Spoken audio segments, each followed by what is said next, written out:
ఏయ్ ఇటు రావే. ఏంట్రా జూనియరా? యూనిఫామ్ చూస్తే తెలియట్లేదన్నా. ర్యాగింగ్ చేయరా. ఏంటే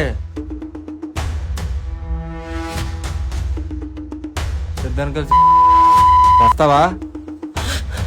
అన్న ప్లీజ్ అన్న వదిలేండి అన్న. ఎరా ఇప్పుడు డౌట్ క్లియర్ చేయనా? అన్న ప్లీజ్ అన్న, తన అమ్మాయి అన్న ఏడుస్తుంది అన్న, వదిలేండి అన్న. ఇంకెప్పుడు మీ జోలికి రావన్నా. అదమ్మో రే నాకేం నచ్చలేదు విష్ణు. మరేం చేయమంటావు? వాళ్ళు అన్నేసి మాటలంటే సైలెంట్ గా వచ్చేసావు. ఆవేశంతో ఒక సమస్యను పెద్ద చేయాలనుకున్న వాడే గొడవకు వెళ్తాడు.